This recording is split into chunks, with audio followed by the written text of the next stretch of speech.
Sengoku Basara 3, or Sengoku Basara Samurai Heroes, was a game to celebrate the series' 5th anniversary. The game was also Capcom's attempt to bring Sengoku Basara to the 7th generation console, considering the series at the time was booming in Japan. The game indeed became a success, as it sold 930,000 copies worldwide, making it the best-selling Sengoku Basara game. With the success of Sengoku Basara 3, it was only a matter of time for Capcom to create an expansion of the game in order to capitalize. Despite Sengoku Basara 3 having an international release, Capcom decided to make the expansion a Japanese exclusive. Although Sengoku Basara 3 sold really well, the Western release of the game did not sell enough for Capcom to warrant another international release. On 11th of November 2011, Capcom finally released the expansion game, Sengoku Basara 3 Utage, for both the Sony PlayStation 3 and the Nintendo Wii. Unlike Sengoku Basara 3, where Capcom approached the story in a grittier tone, this game has a more lighthearted tone. It's also the reason why the title is called Utage, which means party in Japanese. This game also introduced 8 new character stories that intertwined with the story of Sekigahara conflict of the vanilla game. Just like most Capcom expansions, Sengoku Basara 3 Utage did not only bring in more new playable content, but also enhanced many gameplay elements. Capcom took whatever works in Sengoku Basara 3 and improved them in this game. Sengoku Basara 3 Utage is still one of the most celebrated games in the series. Some even considered the game to be one of, if not the best Sengoku Basara game. So, does this game hold up after 14 years since its original release? There are much to be discussed in this video as we take a deep retrospective of Sengoku Basara 3 Utage.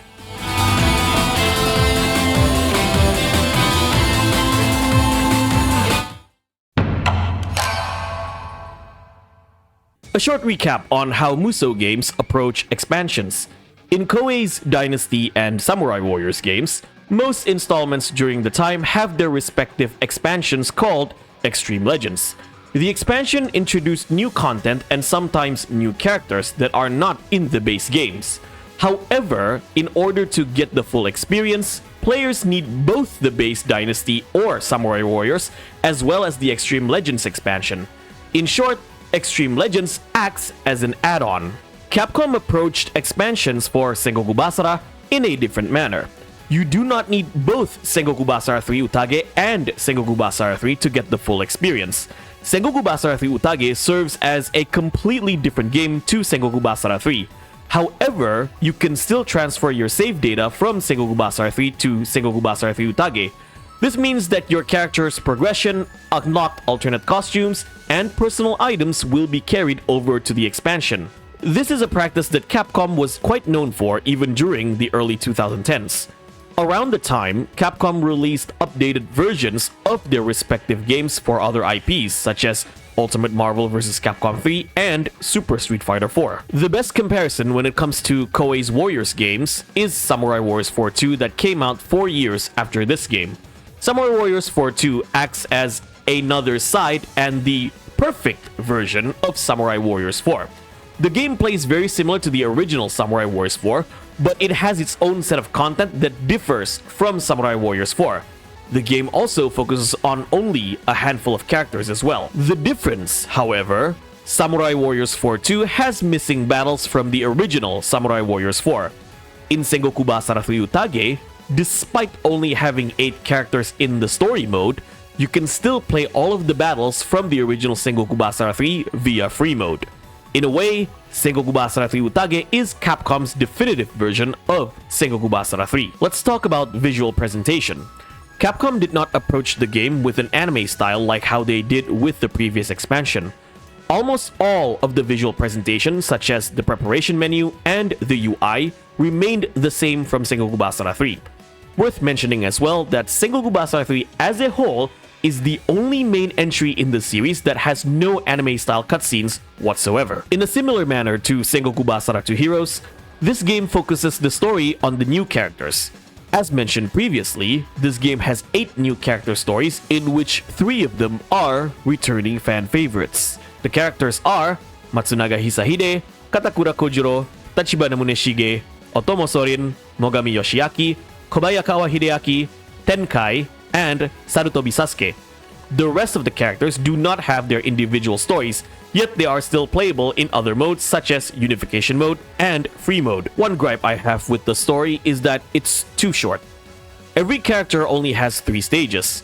I personally think that characters should have at least 5 stages. That's usually the standard in a lot of Musou-style games. Other than Story Mode, Unification Mode finally made a return from Sengoku Basara 2. This mode was previously called Conquest Mode. This is the mode where you get to pick a character to unify Japan under their representing clan. You have a total of 30 playable characters in the roster.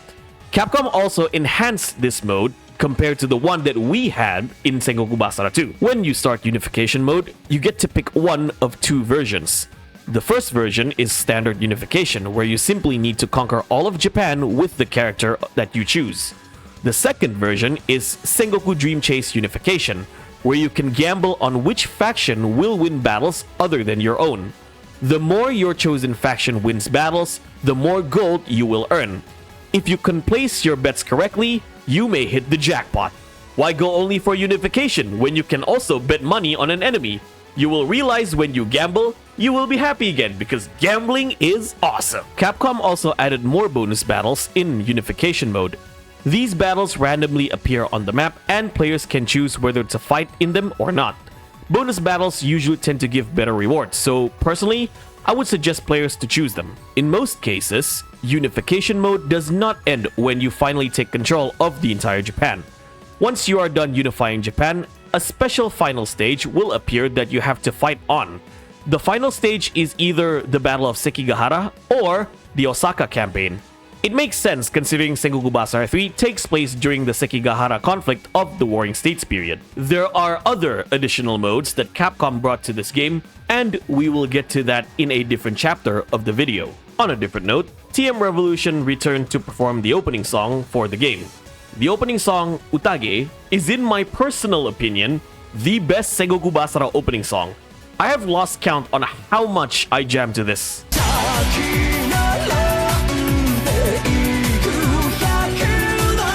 Sengoku Basara 3 Utage was a major improvement over Sengoku Basara 3 in terms of content and gameplay. The overall quality of life improvement was enough to make this game one of the best in the franchise.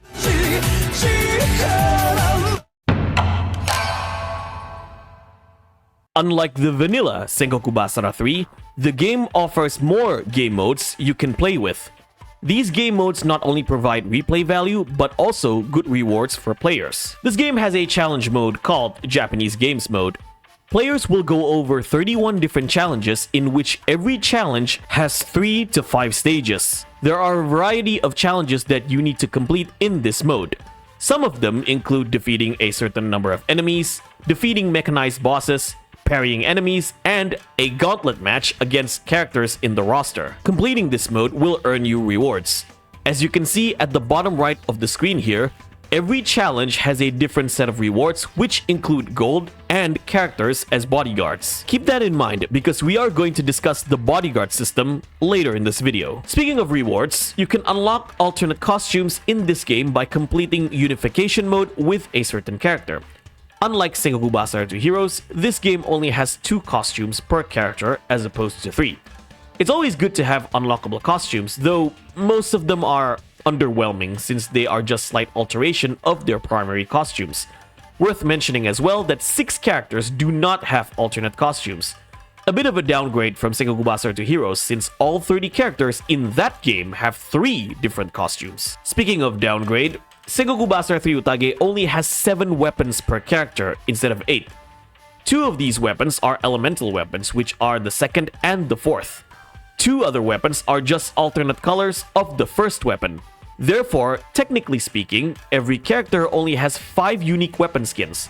It doesn't take away the quality of the game, but I still wish there were more variety of weapon designs like in Sengoku Basara 2 Heroes. The game also removed unlockable character armor parts from the previous expansion. Once again, this doesn't really affect the overall quality of the game, but I would have loved it even better if the game had this feature. Specific character armor parts really made Sengoku Basara stand out compared to Dynasty and Samurai Warriors back in the PlayStation 2 days. Another extra mode that the game has to offer is Decisive Battle Mode. This is basically versus mode of the game. There are 3 types of versus mode: regular, bonus, and tournament against all 30 playable characters consecutively. This is actually a fun side mode where you can just spar with friends. Unfortunately, this is the last time that versus mode is featured in the Sengoku Basara series. Capcom removed versus mode in future main entries. Despite not being the mode that people go to when playing these games, it's still a shame to not have it in later games. I've said that Sengoku Basara 2 Heroes is the game with the richest content in the series. However, Capcom still did a good job in providing a variety of content for Sengoku Basara 3 Utage. The game truly lives up to the name Utage because you can have an absolute party with it. With the amount of additional modes and unlockable rewards, Sengoku Basara 3 Utage is a solid entry you must not sleep over, especially as a Muso game fan.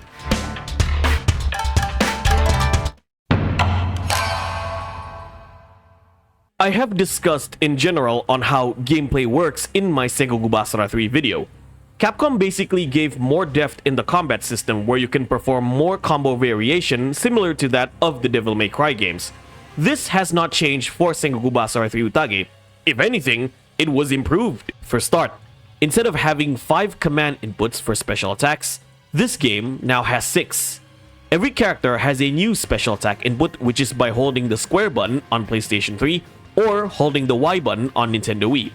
It's a minor addition, but that alone can make up some more creative combos for players. The game introduced a revamped tag team system.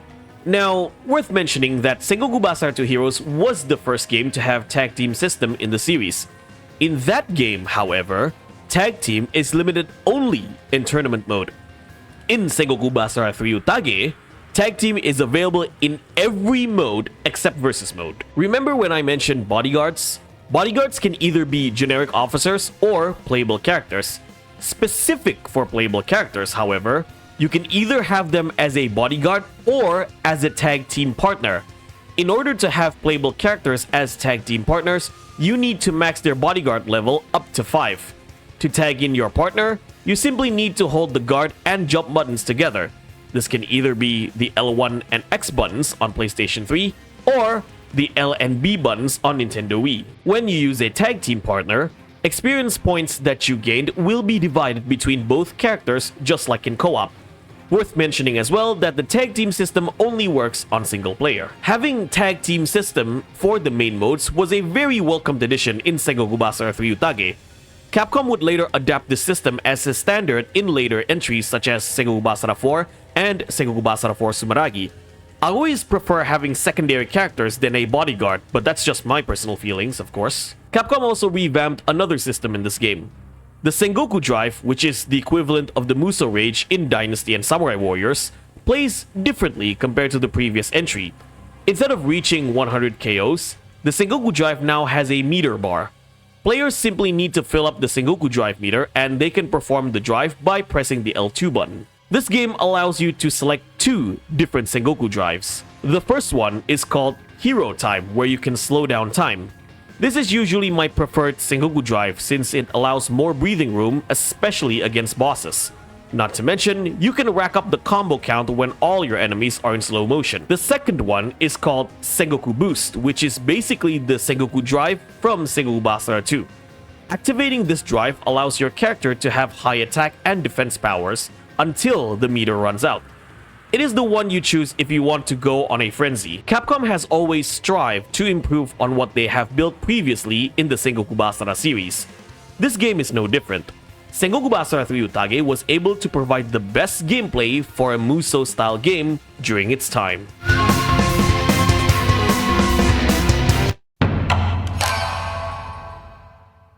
As usual, Capcom put amazing attention to details when it comes to characters. Every aspect of Sengoku Basara's gameplay revolves around the characters. As I have always stated, movesets of every character reflects their respective personality really well.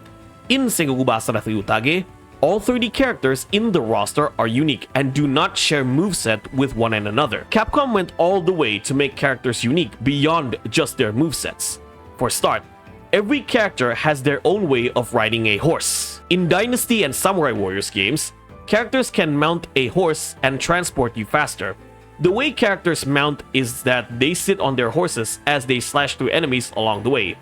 It's a more grounded approach. In Sengoku Basara 3 Utage, characters ride their horses in unique ways that reflect their personality. Here are some of the examples.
Capcom also retained unique death animation for every character, just like how they did in Sengoku Basara 2.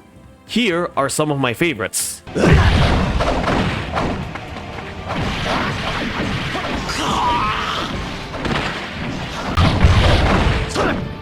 Hideyoshi sama. Baka akuta ka. K の中身に尋ねるとしよう。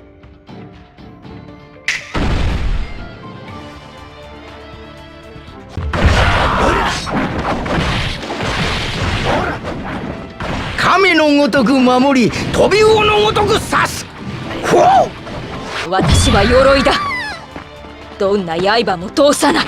剣心様。松が困るな。参ったね。うわマサ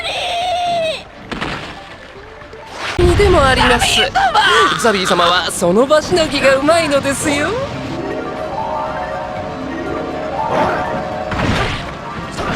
Another really cool attention to detail is with joke weapons.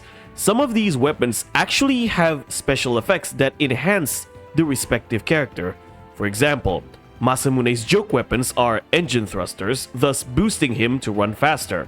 Yukimura's joke weapons are two giant matchsticks where they light up whenever he swipes them on the floor. It's really amazing how Capcom thought about these details down to the very specific ones. I cannot stress enough on how much I love Capcom when it comes to giving every character their own personality. This has always been the vision that the director, Yamamoto Makoto, had for the Sengoku Basara series, as he wanted characters to be as expressive as possible, so that players can immerse themselves in the game.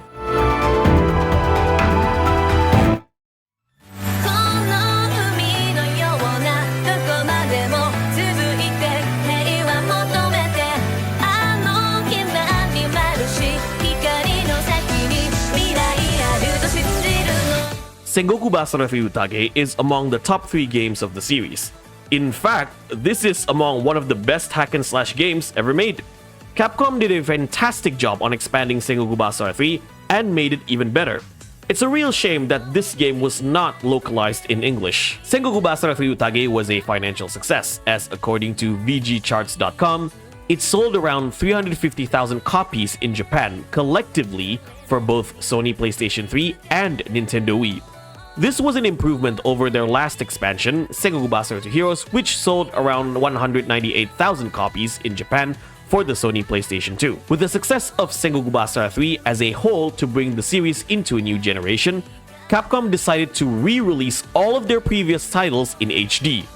On 30th August 2012, Sengoku Basara HD Collection was released for the Sony PlayStation 3, which includes Sengoku Basara, Sengoku Basara 2, and Sengoku Basara 2 Heroes. It's worth mentioning that on the same year Sengoku Basara 3 Utage was released, the Sengoku Basara movie came out called Sengoku Basara The Last Party. It got quite the positive response from audience. It's safe to say that the Sengoku Basara series was at an all-time high. not just as a video game series, but a multimedia franchise. 3 years after the release of Sengoku Basara Utage, Capcom would release a sequel to celebrate the series' 10th anniversary, Sengoku Basara 4. However, this will be discussed in a later video somewhere in the future. So that's it, ladies and gentlemen, a retrospective of the extravagant samurai party game known as Sengoku Basara Utage. What are your thoughts on the game? Do you consider this as one of the best games in the series? Let me know in the comment section below. With that being said, this is me, Profar. If you like this video, give me a thumbs up. If you dislike this video, give me a thumbs down. Thank you for watching. Don't forget to subscribe. Join the Profar Mokuri Hunter X Discord server. I'll see you guys in the next video.